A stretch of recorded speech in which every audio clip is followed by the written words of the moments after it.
Hello and welcome to this special edition of Vibrations. I'm Raven Geary. Today on our program, one of the hottest properties making the talk show circuit, Shahrazad Ali. An established writer indeed, Ms. Ali is best known as the author of The Black Man's Guide to Understanding the Black Woman.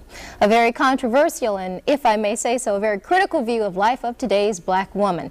She joins us today in our studio, and of course we'd like to welcome you today to Vibrations. Well, thank you, Raven, for inviting me. Basically, it's your premise that the black woman is out of sync with the natural order of things. Can you explain that? Well, it's a very sensitive subject, and certainly I believe that I have tried to approach it from a very sensitive angle. What I have actually said is that the black woman's disrespect and rebellion against the leadership and the authority of the black man is a direct cause of the breakdown in the black family structure. It's not an attack on us as black women. It's just saying that in the breakdown of any relationship, both parties have to take responsibility. And as black women, we have been protected and insulated from any kind of examination about what our share of the responsibility is in the breakdown of the black family. My book represents the first platform, certainly, that the black man has ever had to air his grievances about the black woman, because no one would ever listen to him. They have only listened to us. Can you tell us a little bit about the book itself? What brought you to this point of having to sit down and use your pen to write this book? Well, actually, it was my first book. In 1985, I authored How Not to Eat Pork or Life Without the Pig. And at that time, I was going around doing what I was calling Get Off That Hog lectures. And during my travels, I noted that I would take the microscope and show people how you can't kill the trichina worm in pork by cooking it. Heat was not destroying the worm, and I would show them, the difference, and demonstrate how FDA was now using radiation to try to kill the worms in pork because cooking was not working, which is what we had always been told. And during that time, a lot of black men were in agreement to get off eating pork. They wanted to change their eating habits, and they were happy to find out some information that might possibly save their lives. But it was black women who were the most adamant, who refused to change meal planning techniques, seasoning food, cooking techniques. And so I said, it's interesting. I said, if we are refusing to provide the black man with the proper physical food when we know that food is what sustains life, then what else are we withholding from him? Possibly there are some other areas, emotionally, spiritually, psychologically, that we are affecting his behavior by what we do or what we withhold and refuse to give. And that led me to try to find out. We've always heard that the black man leaves the black family, abandons his woman and children, won't take care of the children, won't work, stays out all night, turns into a drunk, takes drugs. We've heard a lot of negative things. Most of them are true. But I wanted to find out what happens before he gets to that point. What leads up to the breakdown? We've never gone back to try to find out what happens in the relationship between the black man and a black woman that makes him go off and do all of these bad things. To assume that this is just normal, natural behavior for black men would be to assume that he is naturally bad. And I do not believe that the man that God gave to us as a mate is a naturally bad person. And so I wanted to try to examine what goes on with him. What's his side of the story? Did a black man ask you to write this book? Oh, no, certainly not. I think they were just as surprised as black women. Many of them approached the title of the book with a little apprehension because they have not had a champion. We have never had a black woman who actually stood up and said, I'm standing up for the black man's side of the story. We know what our side is, and both sides are true. We have done some very dreadful things to each other. And I don't exonerate black men, which is kind of a misconception that people have. I just say that we know his side. What about our side? And we do have a side. We have adopted some wrong standards. We are judging our men many times by the wrong value system. We are using his children sometimes against him. We have been told that the only benefit that a black man provides in a home is money, and if he does not give us money to take care of those kinds of financial provisions, that he has no value. And what my research has proven to me is that a black man, any man in any home, provides much more than financial support. The man provides guidance, instruction, discipline for the children, which we sorely need in our black homes. He provides gratification, fulfillment, protection. I mean, there's so many other values, and these values are the ones that are missing in our children today. which is why many black children are in the street, out of control themselves, disrespectful, don't have any regard for anyone.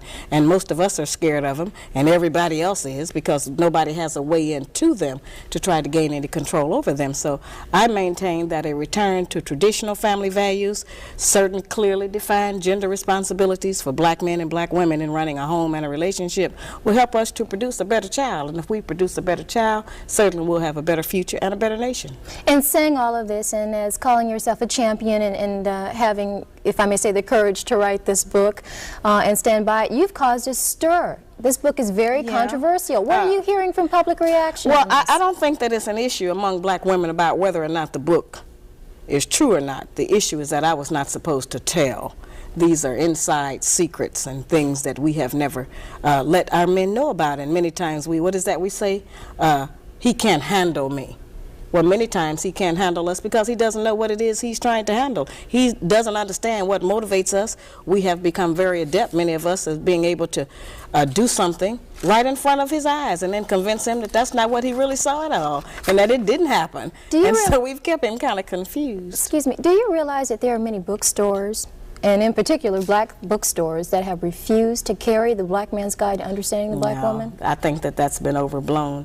Right now, the book is carried in over 5,000 bookstores here in this country and about 2,000 abroad. The book is becoming a bestseller in London. And to date, we only know of 2 bookstores in the entire country who refuse to carry the book. May I tell you that there is at least one in Tallahassee? There may be, but they're lost if they're doing that. The response we got from that book owner was that your book had nothing, absolutely nothing constructive. Was that a woman who gave you those comments? Yes, it was. Oh, how surprising. Okay. Let's talk about some of the things that seem to be upsetting people, or that people are talking there about. There certainly have been a lot of things taken out of context. Anyone who's ever looked at me or seen, witnessed some of the talk shows, they actually exploit a lot of issues. They take them out of context. They want to sensationalize them to build up their ratings to have a good show. So I really appreciate this opportunity to just sit down and have a fireside chat about the book. Well, I'm glad you're without here. all the fireworks and everything. You say black women, and I quote you as saying, nag, nag, nag, and that we are essentially responsible for pushing our men away by doing so. A lot of times we take a position because of our own emotional mechanisms. We harass our men too much.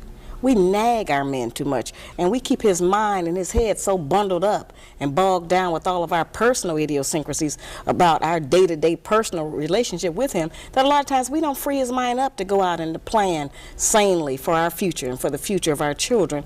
Many of them come to us every day and they almost have to do a wind test. They don't know what's going on. They don't know who they're going to meet because we have a lot of reactions. We tend to think as black women that a successful relationship and one where we're happy is one where everything goes our way.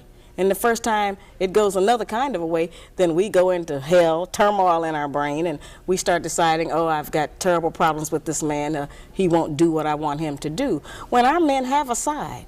Let me give that side according to Shahrazad Ali, okay? You say in your book, okay, let's get and I'm quoting Come you, on. okay? The black man in America is the only male on earth, including every continent, who is disrespected by the women in his nation. That's true. This situation does not exist anyplace else among the billions of people inhabiting our planet except here in America. That's right. The other black men, the yellow men, the red men, the brown men, and the white men are all honored and respected by their respective nations.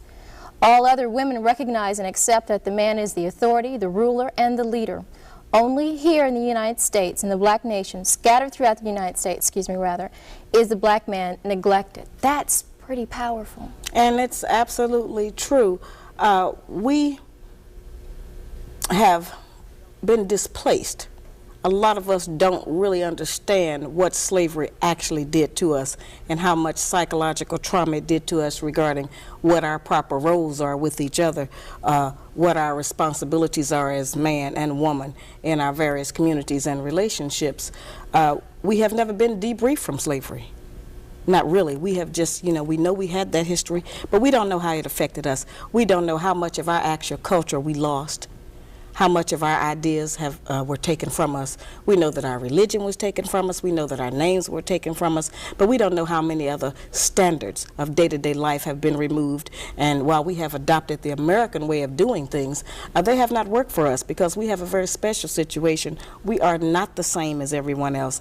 And a lot of the people who want us to pretend that slavery didn't exist or to forget about it, they've never been a slave. So they don't know what we're going through. They don't know what this has done to us. It has made us as black women insecure. Why not? Well, okay, well, if that's true, why not take up for us? Why not write something that says we need that? We've had everybody to take up for us, and we've always had books about black women, how great and how strong we are, and we are that. I'm just saying that we have used our strength in the wrong direction. We have used it against our men instead of standing up for them. And if we start to support our men and to speak a good word for him publicly, then so many people won't be able to come against him and tear him down. And he won't have to feel so frustrated, and he won't be outside away from us looking for peace of mind with women of other nationalities, because we actually want our own black man. We need him back in our homes, and we want to have one. We're just living in a culture where they're trying to convince us that not only do we not need a man, but there's some other options to having one. And those options mainly are celibacy or lesbianism. There's an old saying that says, charity begins at home and spreads abroad. And Absolutely. In your book you say that we are not bringing up our daughters and our sons in a correct manner to respect their fathers. No, we're not. Unfortunately, as I say, since money has been used as the measure, many times if a black man does not have money to give us, we won't even let him see his children. We won't let him spend any time with it because he does not give us whatever the child support is. And I'm not saying that we don't need money to raise a child, but I try to explain to black women that raising a child consists of much more than feeding, clothing, and sheltering it. That's maintaining one. To raise one, you need a return of the parental coalition of the father and the mother to put the proper values into the child. Many of our boys, when we raise them alone, they grow up with the female emotional mechanism. They are suspicious, they are doubtful, they're disrespectful of womanhood, they are bitchy, they can't make a decision. And many of our girls who grow up in a home where there's no man present, they go out into the world and try to mate. They don't have any idea how to live with a man day to day, how to prepare a proper meal, how to be a mother, how to just be in love in the home. Most of what our people and our children especially have learned about how you have a relationship, they learned off of television. And television doesn't represent our needs. And so a lot of the confusion has come, you know, from outside agencies that we have not recognized just how detrimental it has been to us as a people. Can I play devil's advocate for just a moment? Well, I wish you wouldn't, but I know you must. Go on. What if I am a good wife, his home is clean, his kids are fed, I'm making sure they're well educated, I help them with their homework, I'm a good lover in bed, I help him with the finances, and I say, look at that, he still took a walk.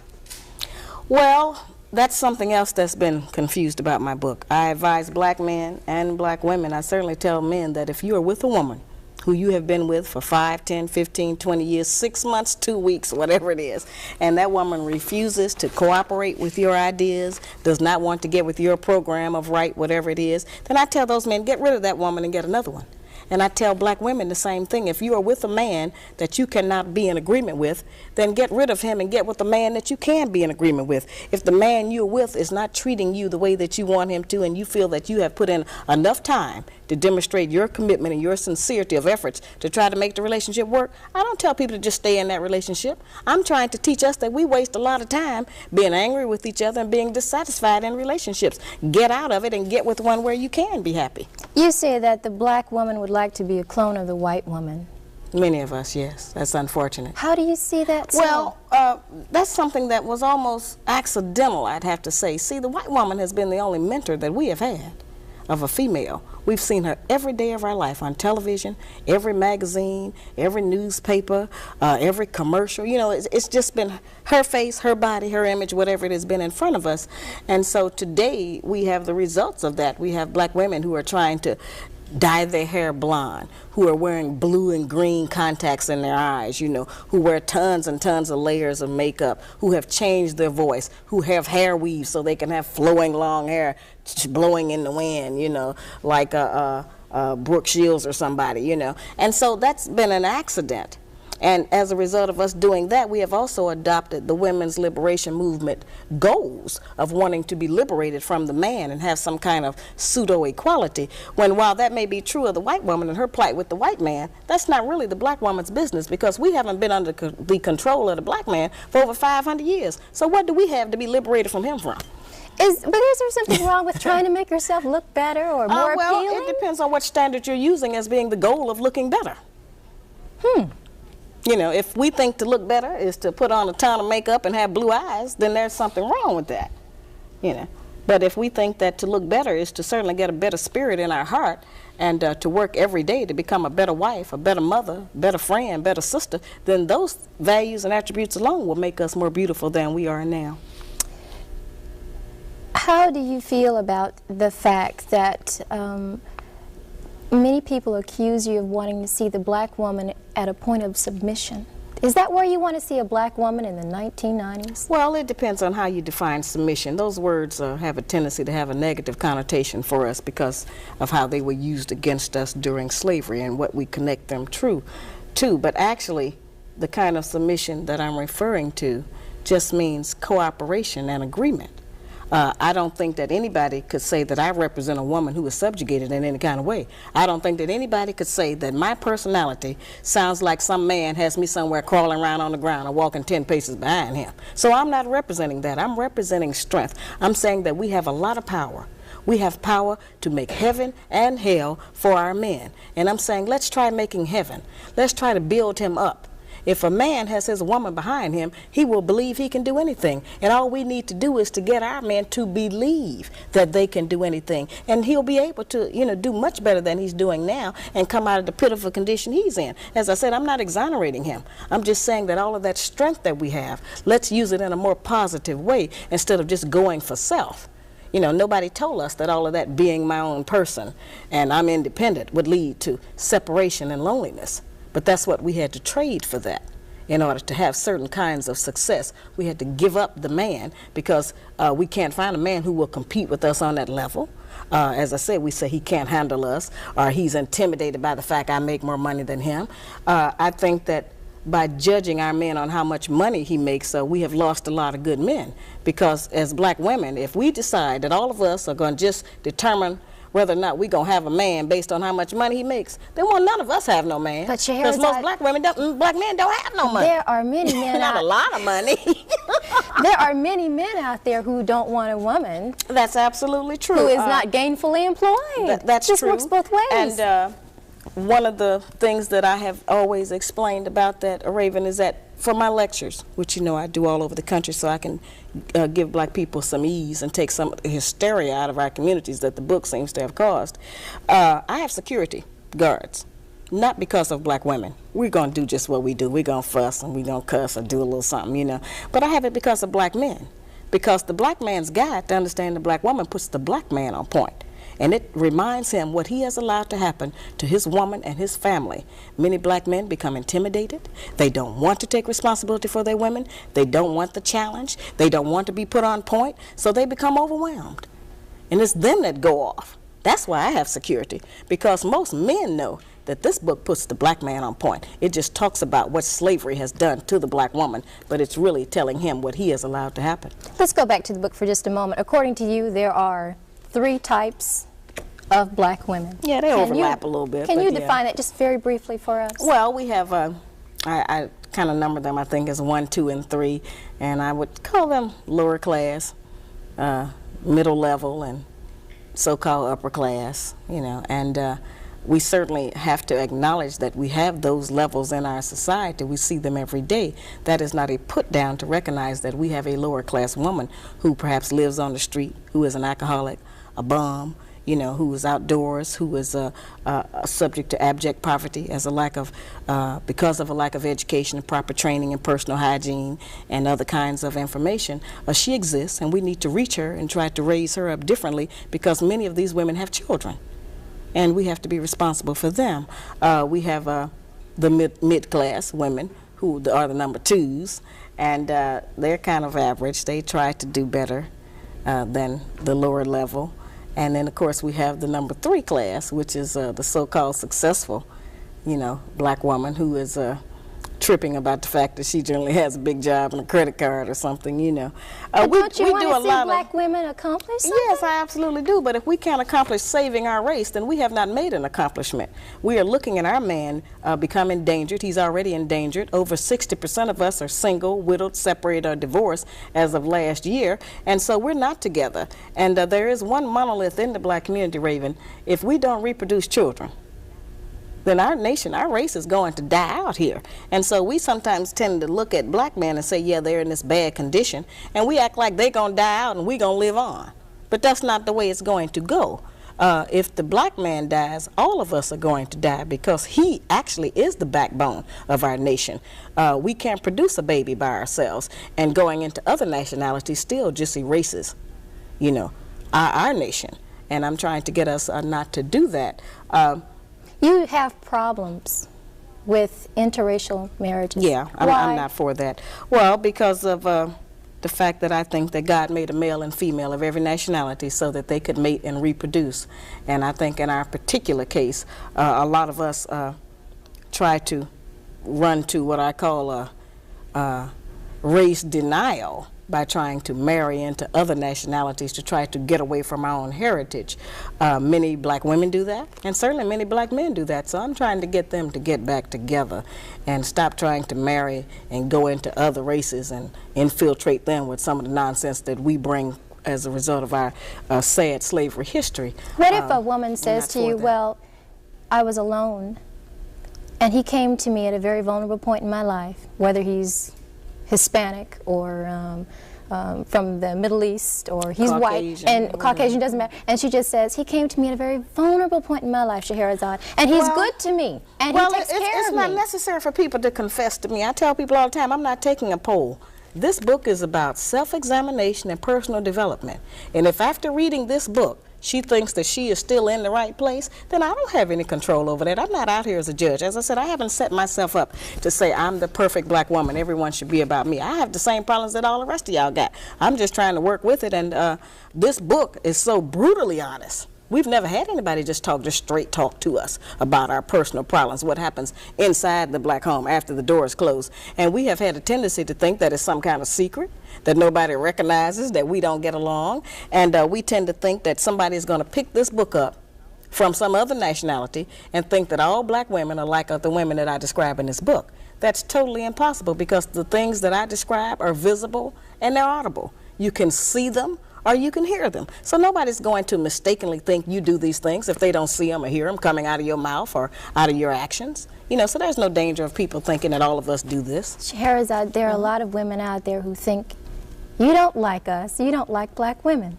Oh, yes, I do. I love black women. I'm a black woman myself, and I got 5 daughters and 4 sisters, so that would, you know, be ridiculous of anybody to assume that. As I said, we have just never had anybody challenge us on our behavior. We've never had anybody to say, well, let's look at what we do. We know what he does, and he's wrong in a lot of what he does. But his wrongness, his guilt, does not ensure our innocence. We have a share in the problems that we have in the black community. And just because we are dressed up and have a job does not mean that we don't practice some aberrant behaviors that end up infecting our homes and breaking up our relationships with our men and helping to hold him down. That's all I'm saying. So everyone can look at themselves. Every man can look at his own woman. You know, this book has brought a lot of people together. This book has reunited a lot of couples who now understand what happened in their relationship. It's required reading in 15 historically black colleges and 10 white colleges. Everyone must study what slavery did to the black woman. We have never looked at it as an independent study. May I ask you, on what do you base your information?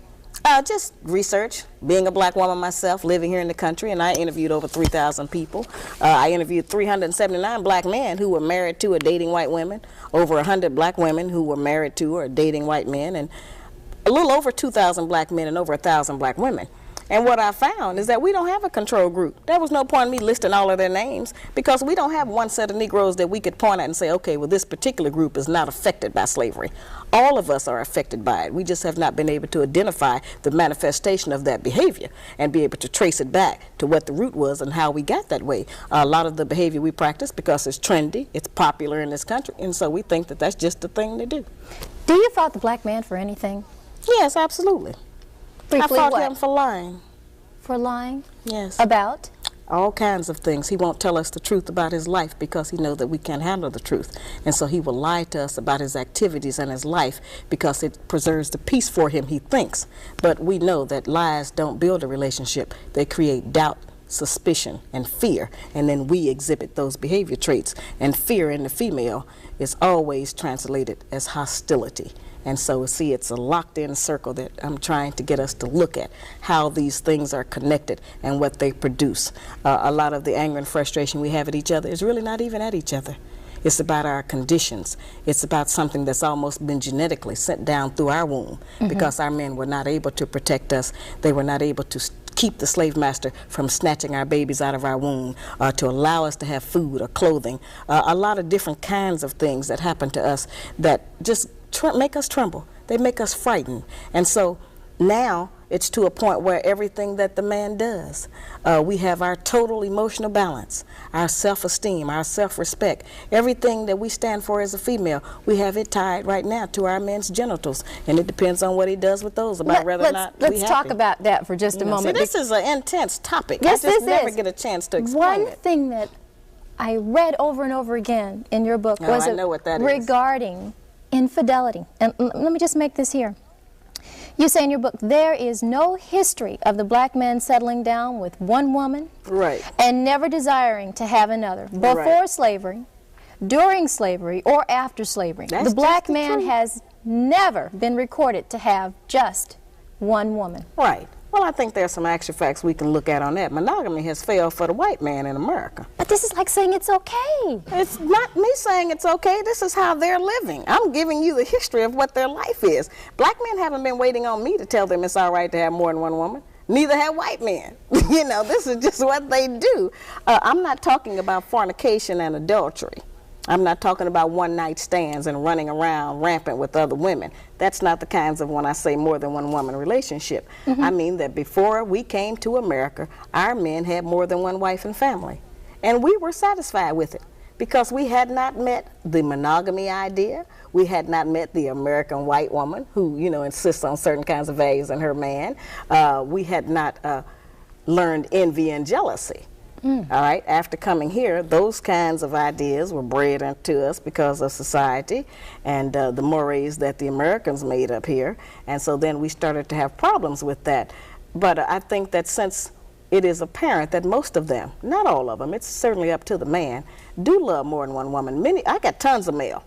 A lot of black men write and tell me that they have had two women for 5, 10, 15, and 20 years, and they can't even get the women to speak to each other. Sometimes they have two families, two sets of children. But Shahrazad, would I want to talk to a woman who's sharing perhaps the bed and the money and the social life with who I would deem as my man? If you want to deal in reality, and if you are not insecure, and if you don't think that that robs you of something, you would want to know them. If he loves her, you certainly should want to know her. There are a lot of black women out there who say, "Oh, I know they're mad about that idea. I understand, you know." That would never hold water. Wait a minute, that's not easy.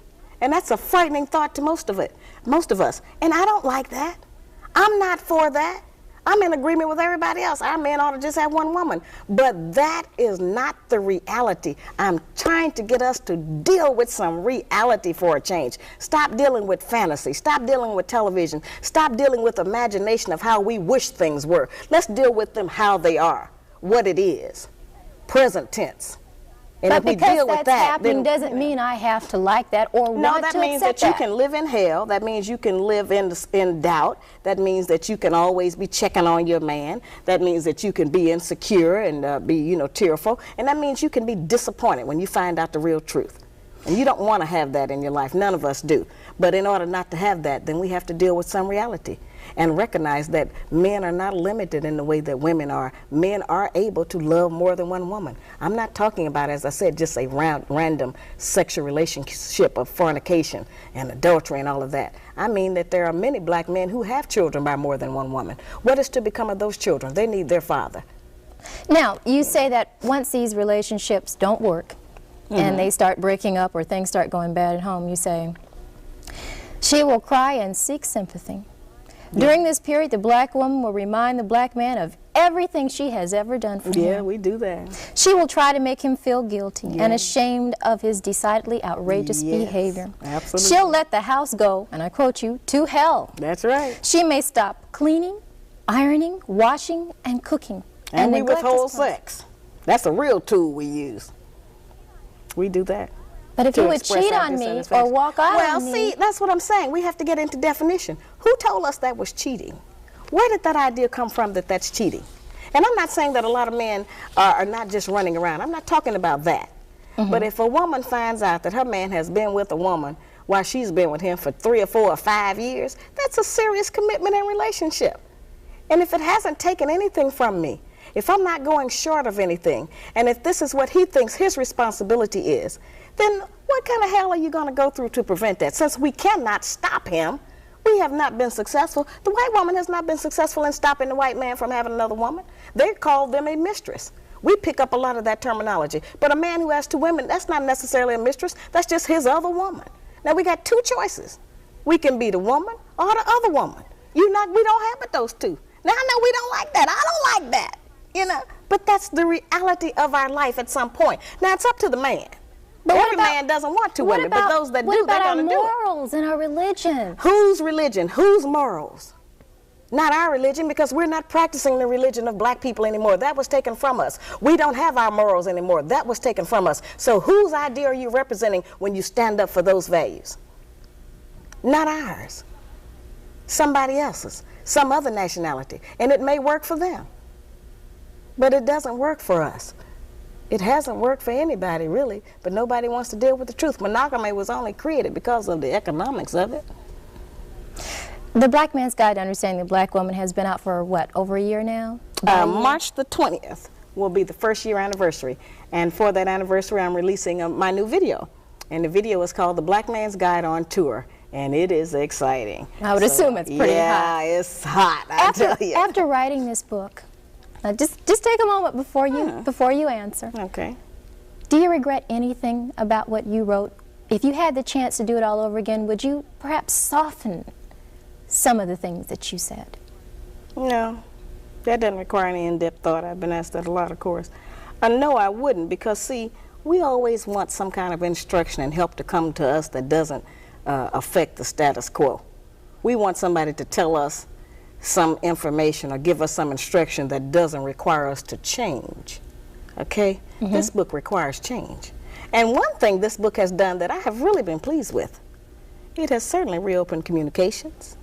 And a lot of us as black women, because of what here seems like it's just so radical, are willing to make a lot of concessions now and cooperate a lot of other kind of ways to keep from having to do any of these things that I list in here. So I have letters from black men who just write and say, listen, thank you, my wife is cooking better meals now. I have letters from children that say, thank you, my mother quit her 2nd job, she's home with us now at night.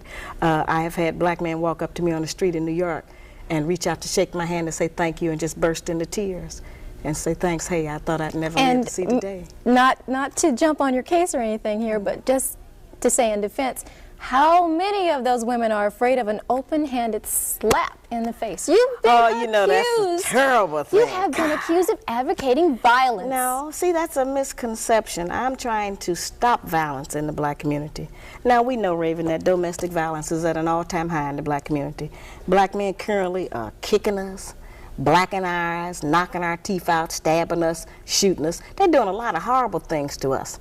All right, so what I'm trying to do is to put some direction on that. One of the problems we have is that we don't know that change happens in degrees and stages. So if we just tell our men don't hit women, they're not going to do that any more than they're going to say no to drugs. You know, that doesn't work in that way, just to give that kind of instruction. So let's first put some controls on it.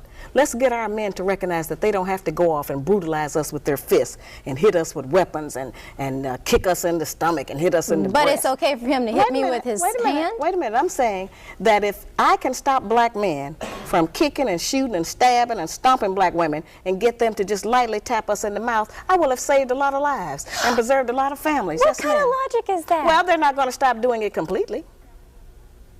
Now, let's deal with the reality of the statistics.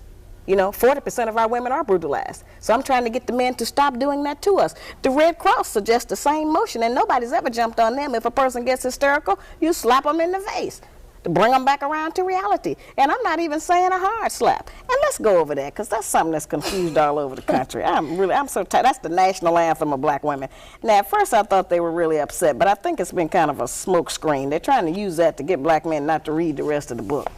Okay, this is what it says. If the black woman is brutalized repeatedly, the relationship will fail, and the black man will possibly be arrested and charged with cowardly abusing a woman.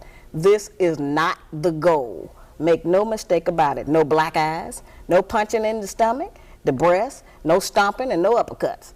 Analyzing the options available to the black man when the black woman's mouth, verbal abuse has been proven to be just as violent and harmful as physical abuse. When her mouth becomes uncontrollably disrespectful, they total only a few. He can walk away from her, leave the house, and get drunk. We know men do that. He can go to his other woman and complain. He can quit the relationship, leave the woman. He can try to argue back and lose. Nobody can out-argue us, okay? Or he can seek counseling or sympathy from friends. Now, those are the only options any man has when a woman is running off at the mouth to him. Or he can offer her a sound, open-handed slap in the mouth. That doesn't go from point A to Z. There's a lot of other options in there that our men use. I'm just describing what happens. Ordinarily, when he gets to that point 6, it's not a slap, it's a brutal hit with a fist. I'm trying to stop him from doing that to us. But and I'm trying to get us to control it differently. No kind of violence should be advocated. Well, that's not advocating violence. The violence is already going on. I'm trying to stop it. I'm trying to put some controls on it. Shahrazad, and that's something that people don't understand. You are a mother. Yes, I have 12 children. How would you feel if your daughter called you at 2 a.m. in the morning and said, "Mom, he hit me"? Now, you're a mother now. You're a mother. Well, I'm not emotional like that. I'd have to say what happened. Put him on the extension and let me find out what happened. There are many women out there who would like to know, are you married? Of course I'm married. Yeah, you know I'm with being with a man. I'm not ashamed to say I need a man. No, I need a man. I'm one of those with men. I have to have a man. I am not ashamed of that. My first husband died in 1985, unfortunately, of a heart attack. And I have a new husband now. And I've given the children to him, and we're raising them. And he's a very beautiful man. He's not afraid of me. He's not intimidated by me. And he knows me, and he has read the book. Okay? He is in agreement with my campaign. And all of my sons are in agreement with this. I have 7 sons, and they are very beautiful and very talented, and it's very interesting to see how, as a result of me teaching them differently, the girls that come there, they don't run the same game on them. You know, like they can't come into our house with the mini skirts on. Mm-hmm. They can't come in with the skin-tight clothes on. You are Muslim, may I add that? Oh, of course, okay. But I'm not teaching our people religion. Okay. They already failed that course. I wouldn't dare try to teach black people religion. But does that influence the way you Islam influences everything that goes on in the black community, because that's what we were before we were brought here as slaves. So yes, it certainly has influenced my life. Can I jump back? It's not a book on religion, and I don't bring it into it like that. I want to jump back for just a moment. You said there are 3 kinds of black women. Where do you fall? Probably somewhere, the categories overlap, probably between the 2, 3. And how do you criticize yourself? Well, as I said, I work every day to be a better wife, better mother, and I have not said I'm perfect. You know, I'm a victim of all of the things, just like all of the rest of us are. And I don't say that all black women do everything in my book. None of us have lived long enough to do everything in the book, but all of us do some of them. And every time that we do them, then it serves to break up our relationship and run our men away from us, when that's not really what we want at all. We really want him to run toward us. But sometimes we function in such a way that makes him be outside looking for peace of mind with somebody else, because we withhold the peace because we're mad at him about something, you know. I go around trying to tell black women, if one of the things we can do for our men is just smile when we see him coming. You know? If you get with these ideas, the first thing it'll do is relax the muscles in your face. You won't be so uptight all the time. It'll make you beautiful. What are you teaching your daughters regarding to this philosophy? That to be able to judge things on an unemotional basis, to try to go by the actual facts of what is presented to you instead of how you feel about it. Our people in general have a problem distinguishing between actual fact and opinion, and we think we have an option to reject the truth based on how we feel about it. And the truth doesn't change just because we feel a certain way about it. It remains the truth. So I teach them that. Is this book semi-autobiographical? Oh, absolutely not. Excuse me. Absolutely not. No, no. But doesn't the average person that write a book, there's a little bit of him somewhere in what I'm the writer here. You the TV host, and writers do not do that. You can write about anything you want to. And the only thing I regret is that I didn't write the Black Man's Guide to Understand the Black Woman Part 2, because there's some more. This is just all I put into one book. But I'm coming out with the Black Woman's Guide to Understand the Black Man in 1993, probably. Well, I will tell you right now, there will be a lot of ladies. Oh yeah, we return money every day. They're trying to buy it already, but I don't have it ready. The most profound question, perhaps, that I can ask you right now: do you believe in what you're writing, or are you a very astute businesswoman making a buck? Well, I believe absolutely in what I'm writing. I wouldn't come out here and go through what I have to go through around the country every day, and I could be in a different city every day of the year. The demand is just that great. I read an article in Emerge magazine the other day. People have been writing in about my book as a result of an article they wrote a few months ago. And the editor put a note in the magazine, in the front of their magazine, that that's Emerge magazine now. That's supposed to be black people coming out and so forth. They put a paragraph in there that said, we have been still getting letters on Shahrazad Ali's book, The Black Man's Guide to Understand the Black Woman, but we're not going to publish any more of them because we have decided that the book has made enough money. I thought that was the most ignorant remark. So I told my secretary, get him on the telephone. So I got that nigger on the phone. I said, has IBM made enough money? Has Nike, Reebok, AT&T? Why don't you go tell them people that they made enough money? You know, that's so silly that our people take an attitude of wanting to stifle someone else's success. The part that you mentioned in regard to me being a successful publisher and a female entrepreneur, absolutely. I have a great deal of insight about the publishing industry. I did this by myself. And you would think that somebody would want to do a story on that side, since obviously I know how to put together a successful project and carry it off into the second year now. But they don't want to deal with that, and they keep saying I've made enough money. And nobody even knows how much money I have made. They don't know what my responsibilities are. They do know I have 12 children. You know, but I thought that was such an ignorant remark for a black person to make, when all of the people who are making money off of black people in our community, where it's not benefiting us at all, it's not helping us to grow or to change or to be better, and they never get addressed, they never get attacked, but they keep saying to me, you know, that I have made enough money, and they don't even know how much. The irony in this is that you said you wish you could see more black women taking more interest in the home. Well, you are a businesswoman. You're traveling all the time. Who's cooking your husband dinner tonight? My husband travels with me a lot of the times. You all just don't know who he is because we can't let that out.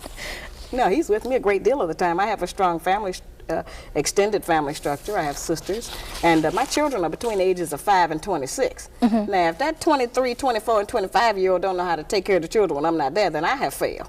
But I haven't, because they do know how to carry on until I get back, you know. Have you met any one black woman that you do admire, who you think has done an excellent job? I admire a lot of black women all of the time. Marva Collins. I just made a huge donation to the Marva Collins Preparatory School in Cincinnati in memory of my mother. I've donated to a lot of organizations around the country, you know, to help black children. Mostly that's what I do. I don't donate any money that's going to be used for administrative costs. I don't do that. But if it's going to go directly to the children, I do that. A lot of black women. You know, we've done, as I said, I represent that great strength that we have. I admire you for what you're doing. It takes a lot of courage to bring me in on a television show and let me just talk. A lot of people wouldn't do that. Thank you. And I wish you success in your career. Thank you very much. After I'm gone. Shahrazad, do you have an opinion of the white woman? Just that she's been an influence on us, and that not intentionally, she's just living her life.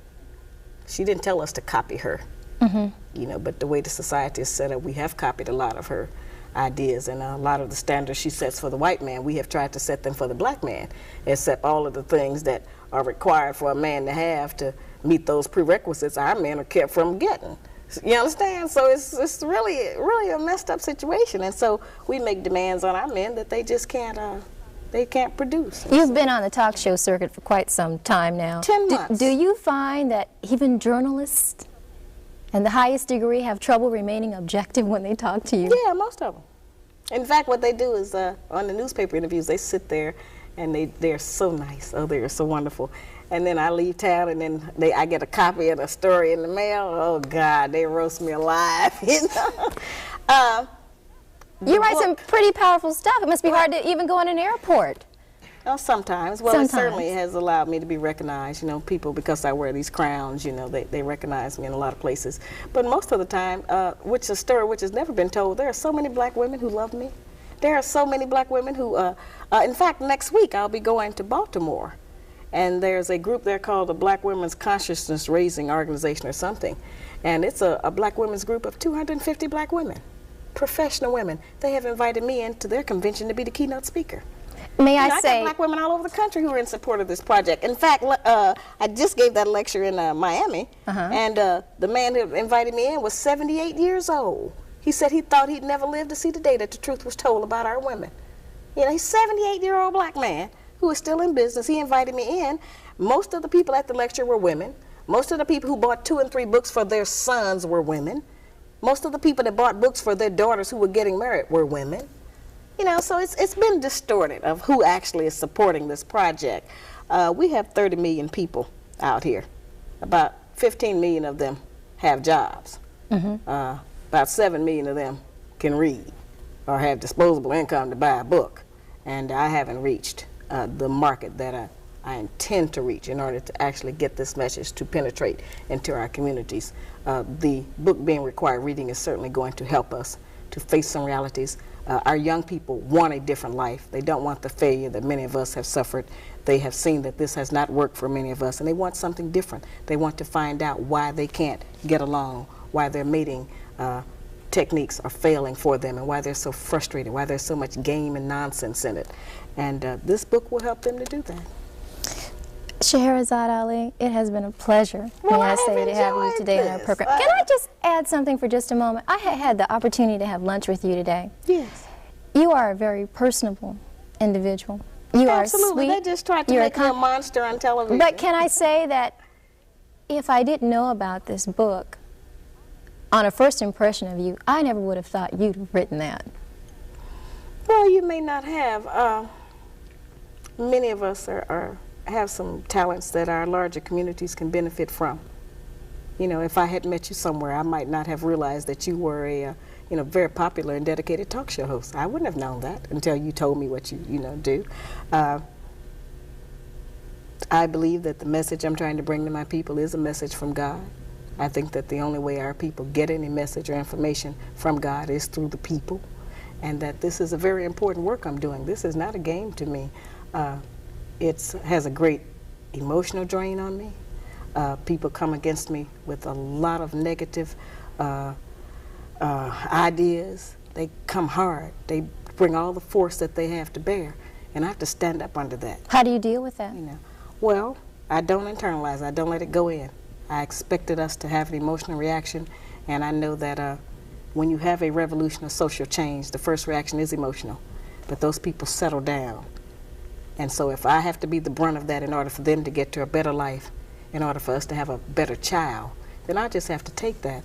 And of course my own man has to absorb a lot of what I bring to him. Sometimes, every once in a while, somebody will get through and they'll say something that'll, just be so penetrating, I say, wow, listen at that. But I just don't internalize it because I know that it's not me they really want to attack. They really want to just not have to take responsibility for their behavior. They don't want anyone to say that's wrong because most of the negative practices we have, we've been doing them so long, we think that they are right. And so we don't want anybody to come out and say, you're doing that wrong. And we certainly don't want our man to say, that's right, you are wrong. Has this been worth what you've had to go through, Absolutely. being accosted in airports and Absolutely. practically blessed out on television shows? Anytime I'm accosted in the airport, it's because somebody wants an autograph or they want a book. I mean, I've had an entire basketball team in LA, they want a book or they want an autograph, but it has not been negative. And certainly, as I said, we can always dwell on that one issue in the book that people tried to bring up that's negative about violence. As I have explained, that's not what I was trying to do, and that certainly keeps people from understanding the rest of the book. which is calling on us as black women to bring some of that backboning strength that we have, some of that monumental dedication to the black family back to making a family. A family is more than a woman and children. A family is a father and a mother and children. You cannot deny, however, that there are many black women who have decided for whatever reason to go it alone and are successful in raising children who are not No, on they're not drugs. successful. Yes, wait. Let me just make my point now. Who are sending their children to college, That's not who run a good success. home. I keep trying to explain that. Feeding and clothing and raising a child and making sure it's not on drugs and it goes to college, that doesn't guarantee that child any emotional success in their relationships in life. That just means they may be able to get a job. See, we have to look at even what the success standard is that we're talking about. That's not necessarily success. That doesn't guarantee us success. If we can raise up an emotionally stable child, one who knows how to carry on our black nation, who knows how to be a good mother, and still perhaps contribute to the outside community, if we can raise up fathers who take responsibility for their children and who know that their presence in the home is a needed one if we are to survive, there are a lot of other things more important than us just getting a college education and a job. That does not guarantee the success of a nation. That guarantees a personal financial success, which is not the only thing that we need to revive our black nation. Let's talk about the future just briefly. What's up next for you? The video, The Black Man's Guide on Tour, which is coming out March the 20th. And hopefully by Christmas we'll have it completed. I'm working on a prototype of the Shahrazad doll. And the Shahrazad doll is going to be a little doll with a little lady with a little crown on. And she'll be holding a little black man's guide. And when you punch her on top of the crown, she'll give you a positive message. I love that. When I thought of that, I sat straight up in the bed. But she's going to do that, and I've been asked to come into the elementary schools more now. And so I'm starting to, as I said, if I could work every day of the year, there's a request for me to come out and talk to our people because they want some relief and they want some explanation. And most of our people are intelligent enough to know that just because of the popularity of this book, you know, our educational class has failed us because all of them together have never been able to bring one agenda to the forefront of our nation where all of the people are dealing with it, like this book has. The Black Man's Guide has succeeded in doing that. Our people are dealing with this all across the country, and it's becoming a crossover book. The white man says it's starting to help him with the white woman. So they're going to be in trouble too. It's not just us anymore. You will be going to Africa very soon. Hopefully, Nelson Mandela called me and he invited me to come there to Johannesburg. He says that they have a similar problem with the black women in South Africa and that many of them try to marry into the white race because they think it provides them with better benefits than staying with their men who are suppressed, you know, under the apartheid system. And I have been invited to London, of course, where the book is becoming a bestseller. I've even been invited to Ireland. They don't even have no black people there, but they say they want me to come over there and talk to the white woman. You know, I mean, I haven't been, this is a global project now. I just can't go everywhere. I don't have the energy all the time, and I can't keep dragging my children. And my own husband, you know, he's got some things he's doing that I, you know, have to work with him on. And so, but I try to, who I want to work with, actually, is the black woman and the black man here in America where I live. That's where I'm really doing my major work. And if I go anyplace else, it'll probably just be live remote television, you know, to someplace else, but I don't know if I'm going to really have the time to travel to those other places. Did you know when you wrote this book that it would take off like this? I suspected it would. It's new information. We've never had it. This is brand new information, and no matter what anybody else ever writes about relationships, this is going to be the standard by which it will be judged. I want to talk just a moment about something that I saw recently on television. Everybody has taken the opportunity to make their poke at you. Oh, yeah. Did you see, by chance, the skit that was done on In Living Color? Yes, I saw it. What did you think about that? Well, you know, the phone started ringing off the hook. People were calling me from all over the country to tell me, did you see Living Color? And nobody knew how to react, you know, because they didn't know what my reaction would be, and they didn't know if I was going to go off, you know. I can walk around with a loaded gun sometimes, so they didn't know, you know, if it was going to be, you know. So I thought that was hysterical. That was the funniest thing I have ever seen, and it was a compliment because they could not have done that and been successful if they hadn't assumed that everyone, first of all, knew who I was familiar with the book. So, you know, that was excellent penetration, I felt, of the media. I had reached some goals. And I called him to thank him and told him that I wasn't angry. He wasn't sure if I was or not, but I just thanked him, and I sent him an autographed copy of the book. That's all I did. But I thought they had me down pat, I have to say. Even your family thought so? Yeah, my son said, Mama, it was just like you. So we taped it, you know, and we have, it's been on a couple of times since they aired it because of demand. And we have it at home, and it's certainly one that we get out a lot of times when company comes if they didn't see it, and we play it because it was so funny. But it was just a takeoff, and so many people have been able to earn money. You know, this book has put the black bookstore on the map. It has allowed a lot of black bookstores to open up other branches of their bookstores. A lot of people have testified that they have bought cars, put their children into the first year of college just with one book. You know, we can't ignore the economic base that this book has put into the black community. The first 6 months it was out, I only allowed it to be sold in black bookstores. But then as I did more national television shows, we didn't have enough bookstores to carry it that were in the mainstream of cities, and so I started allowing B. Dalton and Walden and Encore and all of the other chains to carry it. But it has done a great deal for the black community in regard to being an economic base. And I would think black people would be happy to have something else to sell other than Avon and Tupperware. Since those are not our products, you know. Let's just briefly, we're just about out of time, but I would like you to leave us here in Tallahassee, Florida, and the surrounding areas, the surrounding counties that can watch this program. What are some words of advice or wisdom or according to Shahrazad Ali? Just the only wisdom that I can leave you is the information that's already recorded in most of our holy books, and that's that God made the man and woman to be together in unity. And so it is impossible for us as black women to attend church and say that we love and worship God when we disrespect our own man, who is in the image of God, because God is a man. And our men may be the closest representative of that kind of masculinity of God that we ever meet. And that we should stop using our children to punish our men. We should stop disrespecting our men in front of our children. Sometimes we talk badly about them. It makes the child get a different idea about the father just because of our personal relationship. And that we should start trying to be a little bit more patient, tolerant, and courteous. And those are some attributes that we have kind of gotten away from because we're on this speed thing of trying to make a living. And as I said, I'm not saying that he's right, but if we become better women, he's got to become a better man. Shahrazad Ali, thank you so much. This has been a very interesting this. I know your people are going to love this.